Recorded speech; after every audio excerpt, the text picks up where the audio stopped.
Saan ka man sa buong kapuluan. Bangon sa bagong sigla. Kababayan. Kasama ang social media. Powered broadcaster ng bagong mamamayan. Tapat sa pag-uulat. Ito po ang Presidential Broadcast Service sa Metro Manila. Radyo Pilipinas 1, 738 AM. Ang oras, 2 minuto makalipas ang alas 9. Ang mga latest, ang mga trending, ano na ba ang mga happenings? Usap-usapan, siksik sa kwentuhang magaan at masiglang talakayan ng mga paksang siguradong inyong kawiwilihan. Bawat usapin, makabuluhan. Kaya people of all ages, kasali kayo sa Usap-usapan. Kasama si Ven Blones sa Radyo Pilipinas 738 AM at Radyo Pilipinas World Service.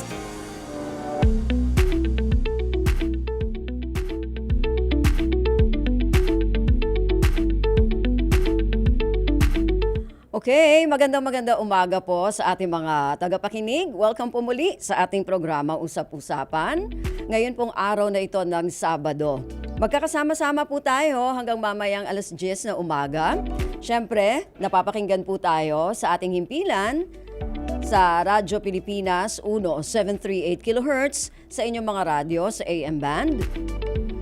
At syempre napapanood din po tayo sa ating live streaming ng RP1 page. Napapakinggan din po tayo sa ating overseas radio, ang Radyo Pilipinas World Service. At syempre napapanood din po tayo sa FB page ng Radyo Pilipinas World Service. Ako po si Ven Blones at ngayong umaga ay pag-uusapan natin, biro mo ilang tulog na lang Pasko na talaga, hindi na mapipigilan, no? At nakikita na natin yan sa pagsisikip ng mga kalsada, yung mga mamimili natin, nagmamadali na, dahil 4 na araw na lang nga ay Pasko na. Kaya dahil hindi na mapipigilan, ito ngayon ang ating pag-uusapan. Sa unang bahagi ay pag-uusapan natin ang origin ng Pasko o yung pinagmulan talaga ng Pasko. Marami kasing mga kwento, no, tungkol sa kung ano talaga yung pinagmulan ng Pasko. Siyempre, merong kwento yung mga Kristiyano, meron ding kwento dun sa kabilang side. Pero siyempre, dahil ang mga Kristiyano ang nagsiselebrate, 'di ba, ng pagkakasilang ng ating Mesiyas, no, ng ating Mesaya na si Jesus Christ, papakinggan natin, no, kung ano ang masasabi na ating guest ngayong umaga, isang anthropologist mula sa University of the Philippines dito sa Diliman. Suking-suki na natin. Makakasama natin si Dr. Nestor Castro. Samantala, sa ikalawang bahagi, aalamin naman natin, wag naman yung puro harassment na lang ng China yung ating napapakinggan dun sa mga sundalo natin na nagbibigay ng kanilang supply sa mga sundalo din, no, na nakaposisyon para bantayan naman yung ating mga teritoryo. Mamaya alamin naman natin sa second half ng ating program mula kay Colonel Francel Padilla, ang spokesperson ng Armed Forces of the Philippines. Kumusta naman yung mga sundalo natin na nakadeploy dyan sa Kalayaan Islands, no, sa Kalayaan group of islands. Kumusta kaya sila, no, pagka ganitong Pasko? O yung mismo nandyan sa West Philippine Sea, ano kaya yung kanilang tema ng kanilang selebrasyon? Paano kaya nila sineselebrate yan, no? Anyway, sa unang bahagi, kasama na natin si Dr. Nestor Castro. Doc, maganda umaga. Magandang umaga rin sa'yo, Ma'am Ven. Ayun, aming suking-suki. Maraming salamat ulit sa oras mo, ha, Doc. Yeah, I think pangatlong beses ko yata ngayon o pang-apat. Yes, mukhang pang-apat na, Doc. Tama. Oo, maliban doon sa docu na ginawa natin, mukhang pang-apat na. Tama. Oo. So sir, unang-una syempre, mga, sabi ko nga kanina, may mga Kristiyano, meron silang sariling bersyon, no, kung ano ang pinagmulan ng Pasko. Dahil syempre sila naman talaga yung nagsiselebrate tuwing Christmas, no. Pero meron din ng mga manaka-naka mga kwento na tungkol sa pinagmulan ng Pasko. So paano ba natin ito, kumbaga, pag-uugnayin? Siyempre, officially, ang simbahang Katoliko ang nagpasimula ng pagdiriwang ng Pasko na may kaugnayan sa pagkasilang ng ating Mesa Panginoong mhm, Hesukristo, ano? mhm, At sinasabi nga, Disyembre 25 ito isinilang. Pero ito ay isang tradisyon lamang, ano? mhm, Kasi wala naman sa Biblia talaga na Disyembre ipinanganak si Kristo, lalo pa Disyembre 25. mm, So sinasabi ng iba na meron tong origin sa mga European pagan practices mhm, na tuwing winter ay pinagdiriwang ang festivity para sa bathala na si Saturn. mhm, At iyon yung pinaka-origin. aha, Pero syempre, noong nagkaroon na ng Kristyanismo, napatungan yon. mhm, Napalitan ng pagdiriwang para kay Saturn, mhm, pumunta sa pagkasilang ni Kristo. So aha, kung officially, kaya ginamit ko yung adjective na officially, mhm, syempre sa simbahang Katoliko, simbahang Kristiyano nagsimula, pero may pinag-uugatan pang mas malalim doon. mm. So, yung sinasabi mo kanina, yung parang naging festival ano nung Roman Empire pa yon siguro ano nung mga panahon na yon. Pero Yes, tama yun. oo, Oo. pero kasi sir, meron tayong mga nabasa din yung may second view na nagsasuggest na yung December 25 daw kaya inilagay dun sa birth no, dun sa kapanganakan ni Jesus Christ dahil yung spring equinox no, na sinasabi nila, i-correct mo ko, Doc ha, pagka spring equinox bilang date ng creation of the world at fourth day of creation. Kaya parang dito nila, kumbaga, tinatag no, yung kapanganakan. Kasi sabi nila, ito daw mga panahon na to, yung nga, sabi nila, no, when the light was created as the day of Jesus' conception. So, March 25 actually, pero after 9 months later, naging December 25. Tapos ito na yung naging ano nga, no, ng birth ni Jesus Christ. At ito na yung ino-observe natin dito sa Kristyanismo. Tama ba yon? Yung nabasa ko na yon, Doc.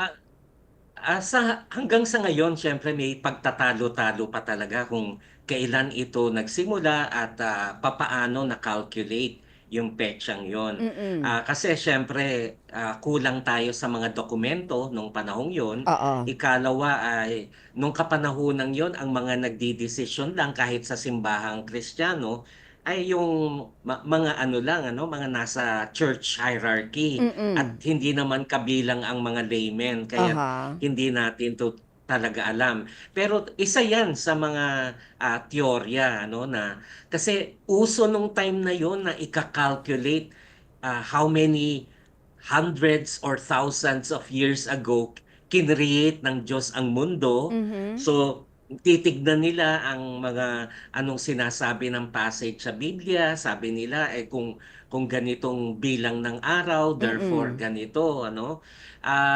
Pero alam natin sa ngayon ay wala nang katotohanan itong mga to dahil siyempre wala pa namang kalendaryo nung time ng nilikha ng Diyos ang mundo. Oo. Saka ang kahulugan ng ano bang isang araw para sa Diyos, eh katumbas ba yun ng isang araw para sa tao? So, merong mga pagtatalo rito. Pero Mm-mm. alam natin, ang malinaw, isa tong tradisyon na naandun pa, tapos nilalagyan na lang nila ng logical explanations. So Aha. mukhang logical naman yon yung pagbibilang mula sa equinox. Mhm. So nagpatong-patong siguro ang mga iba't ibang tradisyon, tradisyong Romano, pati na yung quote-unquote scientific na explanation. Okay. Pero siyempre 'di ba, Doc, eto ewan ko, bago kasi 'di ba dumating yung December 25 o yung Christmas, meron pa tayong tinatawag yung mga First Advent, 'di ba? Second Advent. So paano 'to kino-connect? Ano yung connection niya? Merong hindi ako pasensya na hindi ako talaga gano'n kapaham ano sa Catholic practices bagamat ako ay pinanganak na Katoliko. Pero kinikwenta nila yung ilang araw mula noong kamatayan ni Kristo ano, nung Lenten season. Mm. Kaya't makikita natin ano parang poles apart yung Kwaresma at saka yung Christmas, Oo, na oo. makikita natin yung Lent ay tuwing summer, mainit na mainit, Mm. tapos ang Pasko naman ay nasa panahong malamig. Malamig. So parang opposite siya, no? Aha. Kapanganakan at kamatayan. So sa ganun nila kinikwenta. Mm, mm, Kaya mm. pero mapapansin yung Holy Week, medyo gumagalaw yung petsa. Minsan Oo. Abril, minsan Yes. Marso.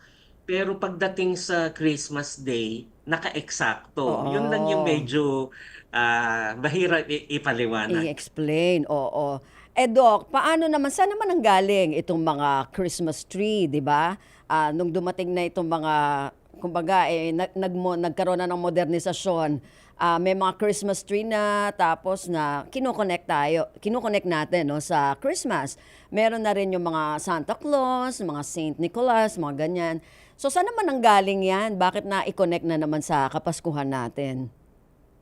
Makikita natin maraming nagdudugtong-dugtong na nabanggit mo yung spring equinox. O, tama yon. At yung kapanahunan ng spring, doon talagang green na green ang mga pine trees sa Oh. mga forest ng Europa. Kaya't Mm. na-associate nila yung Pasko, tapos green na green ang mga pine trees sa kagubatan. So naiugnay nila yung puno sa Pasko. Nung una, ang dinidekorasyonan mismo ay yung talagang nakatanim na pine tree, ano? Pero nung bandang huli, medyo pasensya na to, bato-bato sa langit, medyo na-commercialize na rin, ano? Aha. Pinuputol na yung Christmas tree, inuuwi sa bahay, at meron pang nabibili ka sa mga mall na mga ah, artificial na Christmas trees. Mm. Sa Pilipinas ka, nakakatuwa.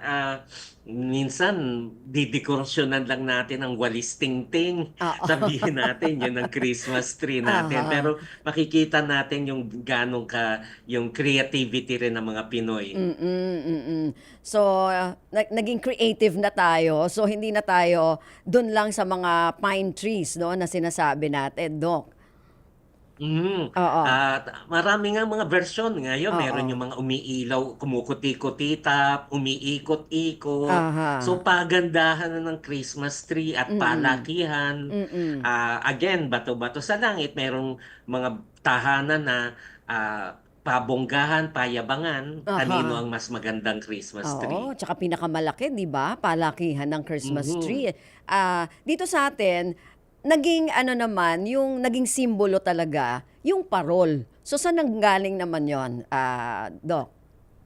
Okay. Talagang ang alam natin ang parol, na yung alam nating klase ng parol, ano, na five-star lantern na may buntot na Mm. dalawa, nagsisimbolo ng Star of Bethlehem.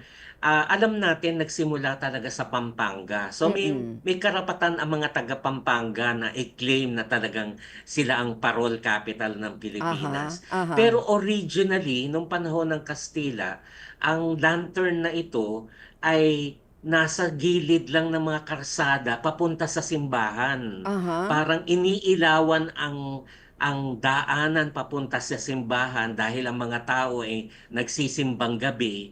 So, ganun ang orihinal na mga parol. Doon Hmm. lang at hindi sa bahay-bahay. Pero Bahay-bahay. later, oo, later, ano na, again, bakit hindi dalhin sa mga bahay? Bawat bahay na nagsasabit ng parol, which is very unique sa Pilipino, no? Oo. Kasi nakapag-abroad ako, nakapunta ako sa Netherlands, may nakita akong bintana na may parol, ay hula ko, Pilipino to, tama ang hula ko. So Aha. nagiging simbolo na rin ng mga Pilipino yung parol. Tapos sa Aha. Pampanga, mabongga na yung kanilang mga parol, yung mga Yung mga ilaw. electric na, Oo. oo, tapos iba-ibang kulay, merong mga galaw na nangyayari, malalaki. So again, nag-evolve ang parol. Oo nga eh, 'no? Dun pa lang talagang nag-evolve na. So ngayon, Doc, nabanggit natin yung parol, 'no, na sabi mo 'pag may nakita ka sa ibang bansa na merong nakasabit na parol, alam mo na na Pilipino yon. So ito isa sa mga Mhm. tradisyon ng mga Pilipino na o naging tradisyon na ng mga Pilipino habang nagmo-modernisa yung panahon, ano? So sa ngayon, Doc, ano sa tingin mo yung iba pang mga magagandang tradisyon o kultura ng mga Pilipino na nakaugnay sa Kapaskuhan? Marami, siyempre ang Kapaskuhan mismo ay inintroduce sa atin ng mga Kastila, ano? Dahil sila naman ang nagdala ng Kristyanismo sa ating bansa. Mm. Pero tayo mga Pilipino, ang termino nga naming mga anthropologist, in-indigenize natin Aha. ang Pasko. Mm. Ginamit natin para sa ating purposes. Mhm. So, meron namang mga Chinese lanterns, di ba? Mga bilog, tayo ginawa nating star, Star, ang oo. parol. Tapos, yon yung pagkakaroon ng mga Belen sa bahay, ano? Yung dati kasi ang Belen ay naandun lang sa simbahan. Mhm. Tapos pumupunta ron ng mga tao, pero ngayon nakakapag-decorate na ng maliit na Bethlehem o tinatawag nating Belen sa isang parte ng bahay. Mm. Pagkakaroon ng Christmas trees. Dati pagbibigayan ng Christmas cards na again nabibili sa mga bookstore, pero ngayon mga electronic Christmas cards na ang pinapadala via Mm. email. Yes. At isa pang unique sa atin yung merong monito, monita. Ay, Ah, oo. ito yung exchange gifts na nagpapalabunutan, tapos magbibigay ka ng iyong regalo nang hindi nalalaman kung sino ka, hanggang Mm. magka-reveal na lang sa isang Christmas party kung sino ang iyong monito o monita. So ito Mhm. again unique sa Pilipinas. Oo. Nabanggit mo yung Santa Claus, ang nagdala nito sa atin ay ang mga Amerikano. Makikita naman natin itsura, hindi hindi Pinoy, ano, wala yata ako nakikitang Santa Claus na payat, ano. Oo. So, Oo nga. tapos puting-puti ang balbas. Mm. Kadalasan naman ito ay nasa mga mall Oo. at ang mga bata pumipila at nagpapakarga kay Santa Claus. Ewan ko kung mga bata naniniwala pa ngayon, pero nung bata ako, nagsasabit kami ng medyas sa bahay, tapos Oo. kinabukasan, ayun, may regalo na nalalaman ko kinabukasan, tatay ko pala ang naglagay. Ano. Oo nga. So ito rin, so ang Pinoy talagang maraming hinihiram sa iba't ibang kultura, Oo. pero meron tayong packaging na atin, ano, hindi Oo. yung ganitong paghahalo-halo, wala Aha. wala sa ibang bansa. Oo. At panghuli, tayo yung sinasabing napakahabang Ng Christmas celebration na totoo. nagsisimula pa lang ng September. Aha. Kasi ina-associate natin sa mga bear months, na lumalamig na at uy, andyan na ang simoy ng hangin, magpapasko na. Mhm. Kaya lang, alam natin dahil may climate change, 'di ba ang init pa rin kahit nitong mga kamakailan lamang, ano. So, Oo. yun yung dati talagang ano. Aha. Aha, At aha. siyempre may naririnig tayong kanta na tinutugtog sa radyo, hindi ko na babanggitin ng Oo. singer, ewan Oo. ko kung pupuwede, pero laging may associated na kumakanta ng mga Christmas Ay, oo, si carols. Sir Jose Marichan, tama ba? Ayun, oo, si Jose Oo, Marichan, oo. tama, 'Pag sumilip na associated sa 'no? kanya, Oo. mm. 'Di Oo. ba ano nga makikita natin social media, hindi pa nagse-September, Oo. dumudungaw ng Dumudungaw na ganyan yung agad siya. yung meme Oo. ni Jose Marichan. Oo, oo. Pero Doc, sa atin nagsimula lang ba itong simbang gabi? Ay, oo, Yung 9 tama. days 'di ba, parang Salamat. novena? Salamat, nakaligtaan ko. Tama, yung simbang gabi, inintroduce ng mga Kastila rin sa atin, ano? Tawag nila Misa de Gallo, kasi Gallo ay manok sa Mm. Espanyol, Mm. kasi dito yung madaling araw na tumitilaok yung manok. Mhm. Naging popular sa mga Pilipino kasi napansin ng mga Kastila, mga sabongero ang ating mga ninuno. Talagang laging may hawak-hawak na manok. Aha. Kaya nga merong upuan sa bahay na tinatawag na Mm. galyonera, Oo. meron pang mga slats na ganyan, kasi 'pag Aha. dumalaw yung sabongero sa isang bahay, mailalagay niya sa ilalim ng silya. Oo. So, So ibig sabihin, doon Doc, Nestor, nung panahon na yun, pastime talaga ng mga Pilipino, yung sabong? ay, oo. Kasi akala ng iba na dala ng Kastila ang pagsasabong, pero kabaliktaran. Si Magellan, nung nakarating sila ng Palawan at mga ibang pang-Espanyol, nakita na nila na aba, nagsasabong na ang mga Indios. Pero wala pang yung cockpit na ano Okay. to, no, mga tupada, Oo. mga arena, Yung kundi arena sa talaga. Oo. kalsada lang. Oo. Oo. So, nakita nila, nasunggaban nila na ay ang pagkahumaling ng mga Pilipino sa mga manok, sa Mhm. sabong ay pwede nating magamit para Ayun. sa relihiyon. So, Okay. Misa de Gallo naging simbang gabi na Aha. Aha. siyam na gabi na Aha. nagsisimba bago ang pagpapasko. Ayun. So yan talagang simbang gabi, tradisyon talaga, kultura talaga yan ng Oo, tradition talaga Pilipino, yan. 'di ba? Tama. Ang Aha. medyo pagkakaiba sa ngayon, dahil iba na ang mga Gen Z, Aha. nagsisimbang gabi sila pero para makipagkita sa kanilang mga minamahal sa buhay, sa kanilang mga crush. So nagiging okasyon sa pagde-date, ano? Aha. Ah, Aha. so may mga yung forms na andon pero pwede nga mga essence nagbabago. Yes. Bakit ginagawa pa rin ng mga tao sa iba't Mhm. ibang kadahilanan? Mhm, mhm. Pero Doc, ano masasabi mo do'n sa mga binanggit nating tradisyon ano? Kasi ngayon parang nagkakaroon na nga ng komersyalismo pagdating sa Kapaskuhan maski dito sa Pilipinas. So ano masasabi mo do'n, Doc? Yan yung medyo siguro downside, ano. Hindi naman kasalanan nito ng mga tao kundi merong mga kapitalista na talagang sinasamantala para sa kanilang negosyo tulad ng mga mall at merong mga mall sale. Mhm. Kaya kaya tuwing Kapaskuhan, ito nga ang panahon ng traffic. Nagtataka ka bakit ang Totoo. traffic? Eh, kasi magpapasko na, kasi Aha. maraming sale.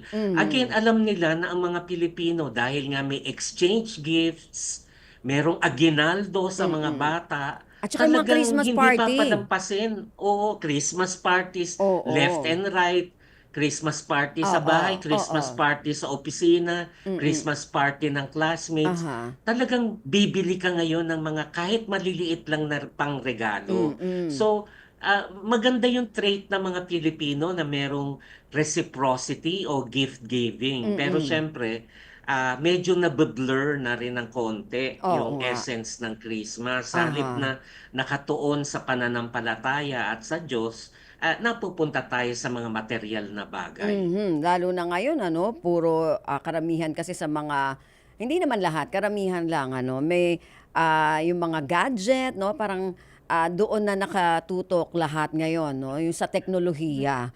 Kaya Tama medyo ka. 'di ba? Oo, Kaya kasi yung anak ko, sinabihan ako, ang gusto ko, bagong modelo ng, cellphone. Naku, ang mahal-mahal nun, ano. pamahalan pa, 'di ba? Pero yun na nga, Oo, tama ka Doc 'no, dapat talaga parati at parati naman nating sinasabi na okay lang yun magkaroon tayo ng party, mga kasiyahan, pero hindi dapat nawawala talaga sa ating isipan kung ano, kung bakit tayo nagkakaroon ng ganitong pagdiriwang, 'di ba? So dapat yun yung tama, ating faith 'no, lagi ang nangunguna, versus dun sa mga materialistiko na bagay dito sa mundo. Anyway, Doc Nestor, naku maraming salamat. Marami na naman kaming natutuhan ngayong umaga sa'yo. Pero siyempre, bago ka magpaalam, gusto ko muna marinig yung iyong mensahe. Ngayong Kapaskuhan para sa ating mga kababayan. Una muna, binabati ko lahat ng ating tagapakinig ng maligayang Pasko at darating na rin ang bagong taon. Ah, Tulad ng sinabi ni Ma'am Ven, ano, 'wag nating kalimutan ang talagang esensya ng Kapaskuhan. Walang masamang magdiwang at dapat lang naman tayong magdiwang, dapat lang tayong magpasalamat, pero pwede nating sabayan din ng pagninilay-nilay. So ang payo ko habang nagki-Christmas party, bago magsimula ang party, siyempre magandang magdasal, magpasalamat, tapos magsaya, ano? At sa pagkatapos ng pagbibigay ng regalo, muli magpasalamat sa nagbigay ng regalo, magpasalamat din sa Panginoon sa ating magandang naging karanasan sa taon na ito. At umaasa tayo na mas maganda pa rin ang haharapin ng ating kinabukasan. Ayun, nako, maraming salamat, Doc Nestor. Nako, maganda na naman yung napag-usapan natin ngayong umaga. Hanggang sa uulitin ulit ha, Sir Nestor. Walang anuman. Yeah, anytime. Okay. Maraming salamat si Dr. Nestor Castro, isang anthropologist mula sa University of the Philippines, Diliman. Ayan, nako. So, yung mensahe ni Doc Nestor dapat wag nating kalimutan kung bakit merong Pasko. Pero okay lang naman na magkaroon ng kasiyahan. Anyway, gano'n naman talaga pag may celebration, dapat masasaya tayong lahat. Pero wag nating kakalimutan yung diwa talaga ng Kapaskuhan. Samantala, sa pagbabalik natin, sabi nga natin kanina, yung mga nababalitaan natin, yung mga sundalo natin na nagbabantay dyan sa West Philippine Sea, dyan sa Kalayaan Islands, nako, kukumustahin naman natin yung kanilang Pasko para malaman naman natin ano yung ginagawa nila at ano yung naibibigay ng ating gobyerno sa kanila ngayong mga panahon na ito ng Kapaskuhan. Sa pagbabalik po ng ating programa, Usap-Usapan. Sa komentaryo, patas at matalino. Alam niyo naman, both houses dapat yan eh. Hindi naman po pwedeng dyan lang sa Senado, hindi naman po pwedeng dito lang sa Kamara. Sa dami po ng mga magsasaka na nangangarap na mabigyan po ng pagkakataong maibenta kanilang mga produkto dito po sa Maynila. Fake news, binubura, tinutuwid mga binaluktot na balita. Na-interview pa nga natin ng PhilHealth dito. Pinupush nga po nila yung karagdagang premium. Ayon sa FDA kasi ay ginawa, alisunod na rin tinatawag na create law. Radyo Pilipinas, 7:38 AM. Sa balita't impormasyon, tapat sa pag-uulat. Paskong Pasko na kahit saan. Sa mall, sa mga kalsada, pati sa ating mga kabahayan, nakatayo na rin ang Christmas tree. Pero huwag natin kalimutan, ang tunay na diwa ng Kapaskuhan at ang sentro ng ating pagdiriwang ay ang mahal na may kapal. Wishing everyone a very blessed and Merry Christmas mula sa Presidential Broadcast Service at Radyo Pilipinas.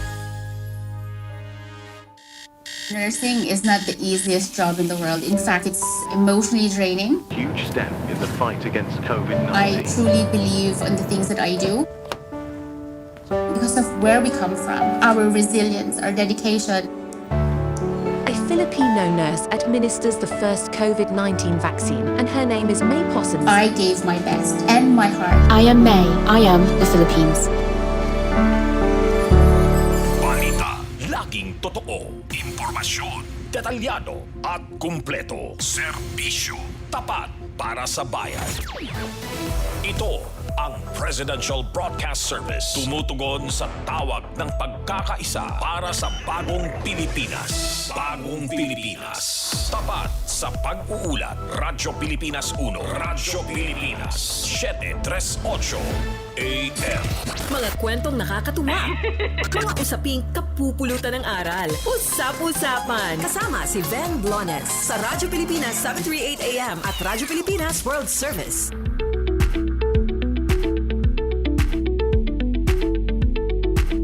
Okay, nasa second half na po tayo ng ating programa ngayong araw na ito. At syempre, ang tema pa rin po ng ating pinag-uusapan ay itong parating na Kapaskuhan. At sabi nga natin kanina, pinag-usapan natin kasama si Dr. Nestor Castro, isang anthropologist mula sa UP Diliman. Ngayon naman ay kakausapin natin sa second half ng ating programa ang spokesperson ng Armed Forces of the Philippines, si Colonel Francel Padilla. Alamin naman natin, sabi nga natin kanina, puro na lang yung mga hindi magagandang balita. Alamin naman natin yung mga magagandang balita na para dun sa ating mga kasundaluhan, yung mga sundalo natin na nakadeploy ngayon dyan sa Kalayaan Islands o dyan sa West Philippine Sea. Kasi sabi nga ni AFP Chief of Staff General Romeo Bronner Jr., dapat hindi natin kakalimutan yung mga sundalo natin na naka-deploy dyan, yung kanilang mga sakripisyo ng mga tropa natin na nandyan sa mga remote stations na yan. Dapat maging inspirasyon din natin sila. Pero syempre, kailangan din naman natin silang pasayahin at kumbaga ay tumbasan, no, yung kanilang mga sakripisyo. So, via Zoom, kasama na natin si Colonel Francel Padilla, ang spokesperson ng Armed Forces of the Philippines. Ma'am, magandang umaga po. Magandang umaga po, ma'am. Ayun. Okay. Magandang umaga po sa inyong mga taga-subaybay. Ayan, okay. So, Colonel, unang-una, kukumustahin naman natin yung ating mga sundalo dyan po sa Kalayaan Islands o dito po sa mga nasa teritoryo ng West Philippine Sea. Kumusta na po sila?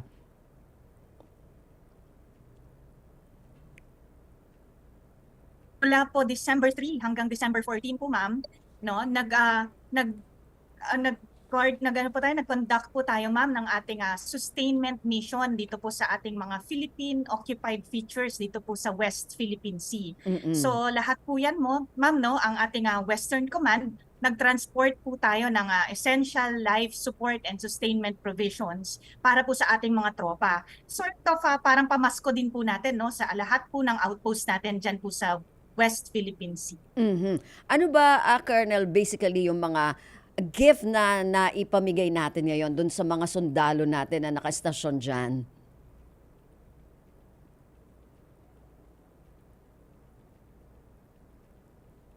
Okay. Naririnig ba? May delay. Okay. Okay. Ayun. Colonel? Ay. Ano nangyari? Ayan.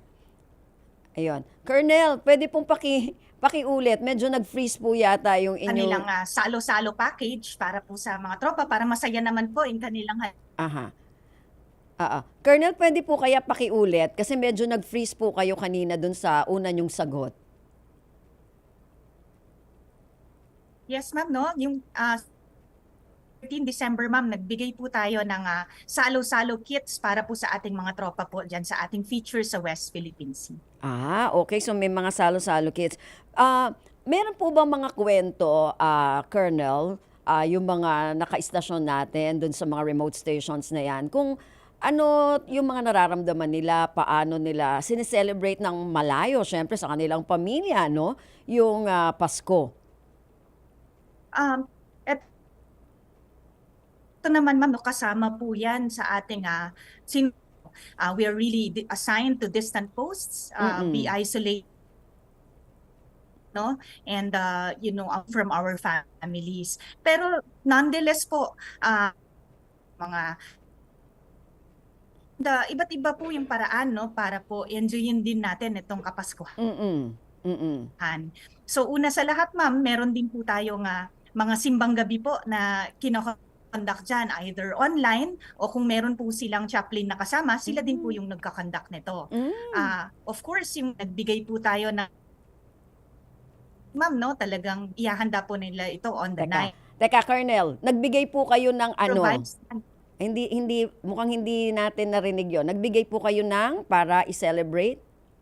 Salo-salo package po para sa ating mga tropa po, ma'am. Okay. So, nag-conduct po tayo niyan mula 3 to 14 December, ma'am. Ang ating Westcom po ay naglibot po dyan sa features ng lahat pong features dyan sa West Philippine Sea para po magbigay ng kanilang salo-salo package. Opo. Okay. Tapos, sige po. Sige po, Colonel. Minsan, ma'am, nagkakaroon din po sila ng mga palaro at programa, ma'am, no? Syempre, our soldiers are also human, ma'am, no? Over and above po dun sa heroism and sacrifice that they're showing, of course, the humanitarian side of things, kailangan din po nating talagang i-sustain po yan bilang mission po ng Sandatahang Lakas ng Pilipinas. So, dun po, ma'am, they have a commander po, may team leader naman po sila dyan. They lead po towards itong mga ito, ma'am, may mga palaro, may programa rin po silang ginagawa. Meron din po silang provisions po, ma'am, to speak with their families via connectivity. So ang atin pong Signal Corps ng Armed Forces of the Philippines, we really endeavor po to provide communications facilities for this distant post din po. So nakakausap rin po nila online ang kanilang mga pamilya, makapag-greet man lang din po sila, and kahit po malayo sila, maramdaman din po na andun sila present during this celebration. So over and above dyan, ma'am, no, they're also making their facilities very festive. Nag-ano rin po sila ng pandekorasyon sa kanilang facilities kahit na kung ano lang din po yung indigenous materials na available. So lahat naman po ng ito, ginagawan po ng paraan ng ating mga kasanduluhan para kahit papano po maibsan po ang lungkot ng Kapaskuhan and try to enjoy po with whatever they have and with the company that they have. Oo nga naman, ano. Pero Colonel, yung mga ganyan ba, may ano ba, may time ba na pwede nilang syempre makapiling din yung kanilang mga pamilya? Meron din bang mga ano, shifting o kaya yung mga take turns doon sa pagkakaroon ng kanilang ano, yung holiday break nila? Usually, ma'am, sa regular camps po, we have this holiday break, yung hatian po kung sino po ang New Year's break or Christmas break. But for these features po, we have to make do po during RORE missions. Kasi ang RORE nga po, tinawag nga po siyang RORE is rotation and resupply. Okay. This is a regular mission po na ginagampanan ng Sandatahang Lakas ng Pilipinas para nga po i-rotate ang ating tropa every now and then, magpalitan po sila. Ayun. So, tanggap naman po ng ating kasanduluhan, ma'am, na yan po talaga yung pinili nating profession, no? So, kung kailan po tayo mabigyan ng pagkakataon, it is a privilege po to enjoy this vacation po. Ayun. So, gaano kadalas po yung pagpapalit, yung rotation and resupply, Colonel? Ma'am, we do not divulge the operational details, but okay. it is a regular activity that we conduct. Okay. Siyempre po, mission natin yan So talaga po, we really look at the welfare, morale and welfare of our troops. Okay. Balita namin, Colonel, totoo ba may mga lechon din? Yes, ma'am, no.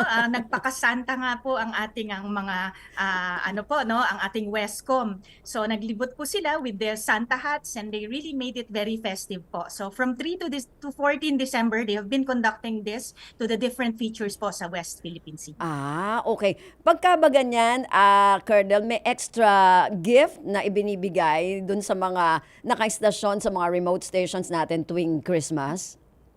Yun naman po, ma'am, lahat naman po yung standard sa ating Sandatahang Lakas ng Pilipinas, whatever it is that the bonuses that we receive, nandyan po. Para po dito sa mga features na ito, yun nga po, ma'am, may paletsyon tayo sa bawat feature and meron nga po tayong salo-salo package po na binigay po para sa kanila. Ayun. So, sa tingin natin talagang nag-enjoy o enjoy naman ng mga kasundaluhan natin yung mga packages na nanggaling sa Westcom. Yes, ma'am, no, they're very grateful po for this additional support na to make it really very festive po for the Christmas season. So, ngayon, Colonel, mga ilan ba, gaano ba karami mga sundalo natin na naka-istasyon dito sa iba-ibang isla dito sa West Philippine Sea? Well, we cannot divulge the exact numbers. The numbers vary po, no, depending on the feature. So, tinitignan po ng ating ground commanders kung ano po yung requirements in terms of manning po dito sa iba't ibang features. And yun po yung pinupunuan po natin. Pero syempre, kahit na, kahit na ganitong Kapaskuhan, Colonel, yung mga nakastasyon doon, naka-alerto din sila, syempre, no, sa mga pwedeng mangyari doon sa paligid nila.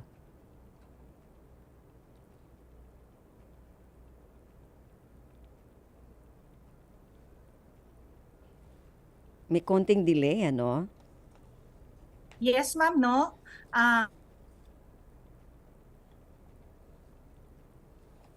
Okay. Ayan, Colonel. Post pa rin po tayo at anyone. Pwedeng pakiulit ulit, Colonel. Medyo nag-freeze na naman. Ayun. Medyo nawawala si Colonel, Francel. Oo. May problema yata dun sa kanyang internet, Colonel. Ayan, medyo nawawala siya. Pwede ba nating i-ano na ulit? Sige, tatawagan natin ulit via Zoom, no? Si Colonel Francel Padilla. Kasi para malaman naman natin, ayun. So, yung mga nagtatanong sa atin, paano kaya yung mga, kawawa, sabi nila, kawawa naman yung mga nakastasyon dun sa mga remote stations natin. Magpapasko pa naman, ng mga sundalo natin. Pero, according naman dun sa sinasabi ni Colonel Francel, di naman sila pinapabayaan. Kung ano yung mga ginagawa ng mga, dito sa mga kampo natin, dito sa lupa, ganun din naman yung ginagawa nila doon sa kanilang mga istasyon. So, may lechon, may mga salo-salo package, pwedeng tawagan yung kanilang pamilya, no? Sa pamamagitan ng mga teknolohiya. So, makakausap din nila yung kanilang pamilya. Meron din sila mga games, may mga ano din, no? So, kung paano natin sineselebrate pala yung ating Christmas, ganun din naman yung kanilang selebrasyon. Except, syempre, nandun sila sa medyo malayo, no, na lugar dito sa ating, kumbaga, mismong dito sa ating center, 'di ba? Pero ganun, meron din silang mga ginagawa na katulad din ng mga ginagawa natin dito. Okay. Sige, Colonel, ayun, medyo nawawala-wala si Colonel eh. Okay. So yun, Colonel Francel, ayan. Yes, ma'am. Ayan, Opo. phone patch na lang tayo. Okay. Yes, ma'am. Sige. Anyway, sige po. Colonel, yun nga yung tanong natin kanina. Siyempre, nananatili pa rin yung kanilang pagiging alerto. Yes, ma'am. Opo, meron po tayo at any one time duty post naman po. Lahat naman yan, ma'am, any camp or any facility po that the military has, at any one time po, meron tayong standby alert for any eventuality po. And we have the regular SOP po on how to react on certain situations. So, lagi po tayong on our toes, so to speak po. Ayun, okay. So, at least, basta, ang importante kasi yung kanilang Pasko ngayong darating na Kapaskuhan. Pero bago ka magpaalam, Colonel Francel, kumusta naman po, alamin natin yung naging selebrasyon ng 89th founding anniversary ng AFP? Yes, ma'am, no, very successful po ang ating celebrate ng ating 89th anniversary. So we had a different activities, no. Meron po tayong fun run, meron po tayong interfaith na na prayer na ginanap para po ma-renew ang ating spiritual well-being. Meron din po tayong pasasalamat sa mga stakeholders po natin sa Sandatahang Lakas ng Pilipinas, yung mga sumuporta po sa atin at mga tumulong po sa buong taon nitong ating celebration po ng 89th anniversary natin. And kahapon po, ma'am, na-culminate po ito with our yung ating parade and review po in celebration of the 89th anniversary, which was graced by none other by our Commander-in-Chief, our President po, His Excellency Ferdinand R. Marcos Jr., who was there also with our command conference po to give us guidance on how we will move forward for the next year. And napag-usapan din po lahat po ng accomplishments natin nitong buong taon. So maganda po, ma'am, ng naging selebrasyon. Ang tema po nito ay Sandigan ng Sambayanan tungo sa Bagong Pilipinas. And makita nyo po, ma'am, na really the Armed Forces of the Philippines has been performing po our mandate accordingly. And kami nga po ang naging sandigan ng sambayanan ngayong taon po. Oho. At lagi naman, di ba? Taon-taon, hindi lang ngayong taon. So, speaking of na sinabi mo kanina moving forward, Colonel Francel. So, next year, syempre 90th. Tapos may mga iba pa ba na sa ngayon ba meron na tayong tinitignan kung ano yung magiging susunod na plano ng AFP para sa pagpapalakas ng ating puwersa ng Armed Forces of the Philippines? Yes, ma'am, no. As I said dito sa ating mga nakakaraang mga pag-uusap nga po, we are well within targets in finishing in our internal security operations po. If you will remember, ma'am, at the start of the year, we were given a target po to finish po the insurgency problem within the year. And ang unang naiulat natin nung Enero, ma'am, we have 7 weekend guerrilla fronts. And ngayon po, we are down to 1. Okay. And we are, ngayon po, December. Ito po, ma'am, for dismantling na din po ito. Hinihintay na lang po natin, ma'am, na dumaan siya sa normal po na proseso. And may declare na nga po na dismantled na po ang panghulong weekend guerrilla front na to. So maganda po yan na balita, but we will sustain our gains and continue on and forge on with our operations para po tuluyan na po itong mapuksa at hindi na nga po manumbalik. And with this po, we are transitioning to territorial defense operations. Kasi kung makita nyo, ma'am, talagang kailangan po tutukan ng Sandatahang Lakas ng Pilipinas ang national security through our geopolitical tensions that we are facing. Okay.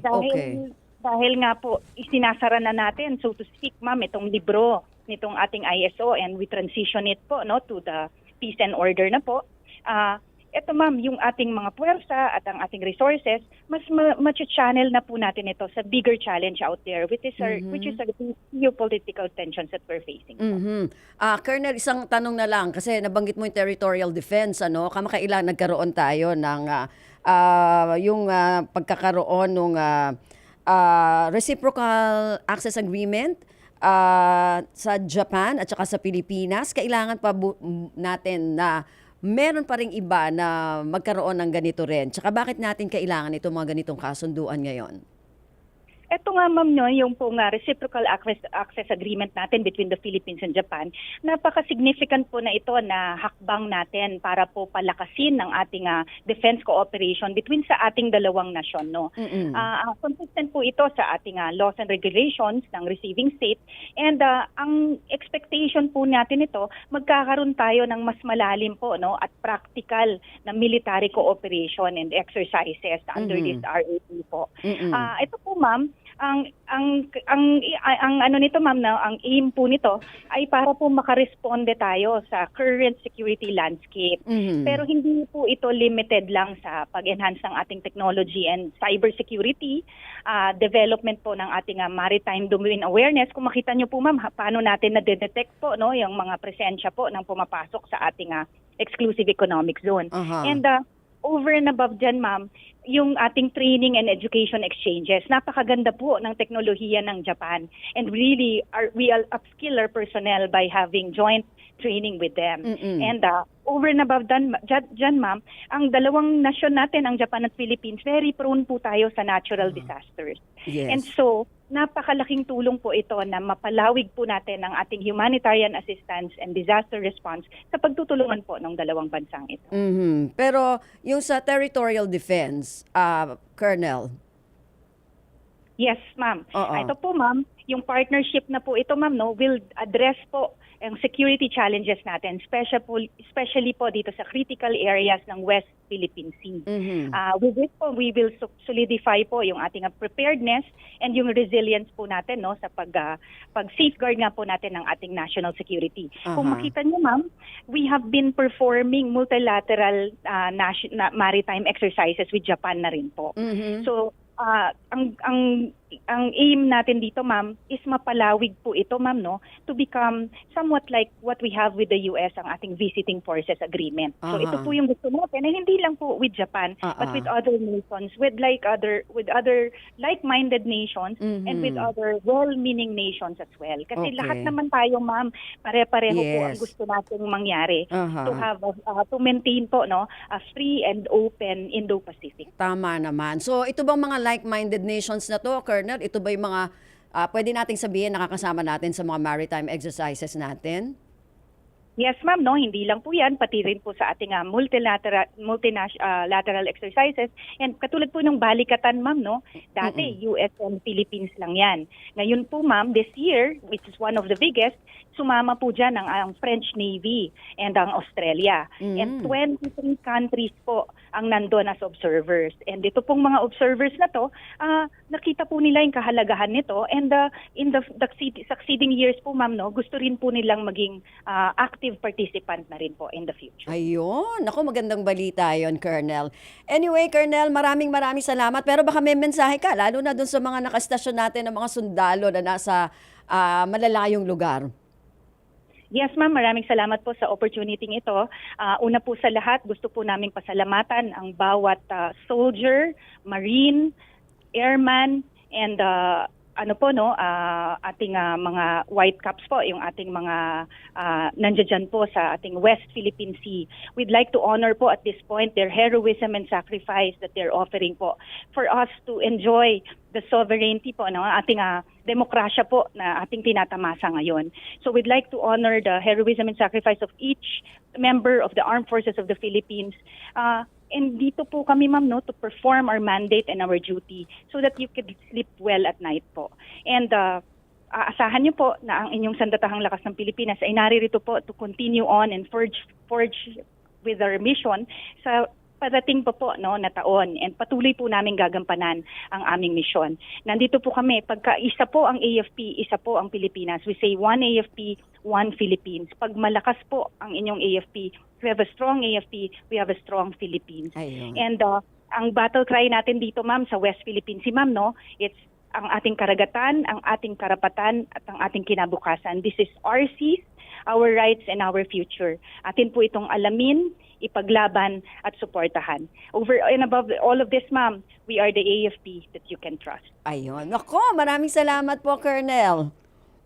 Maraming salamat po, ma'am. Maligayang Pasko po. sa Okay, lahat. maligayang Pasko din po. Si Colonel Francel Padilla, spokesperson ng Armed Forces of the Philippines, at kanina nakasama naman natin si Dr. Nestor Castro, isang anthropologist mula sa University of the Philippines, Diliman. Maraming salamat sa mga nakasama naman natin sa ating technical side, kay Julian Aliston at kay Rolly Bumatayo, sa production side, kay Bea Gaza de Guzman at kay Erwin Peñano. Hanggang sa susunod na edisyon po na ating programang Usap-Usapan. Ako po si Ven Blones, Antabayanan. Kalipunan ng mga balita sa inyo sa pamamagitan ng ating poging-pogi na si AJ Ignacio. Makalipas lang po ilang paalala. We know you're always on the go. Pero ang mahuli sa balita is always a big no-no. Kaya Radyo Pilipinas is here to keep you updated. Reliable news delivered to you as it happens. Para sure na wala kang mamimiss. Bookmark our website at www.radiopilipinas.ph. Follow us on Twitter at Radyo Pilipinas 1 and like us on Facebook at www.facebook.com/Radyo Pilipinas 1. Together, let's dismiss disinformation. Radyo Pilipinas.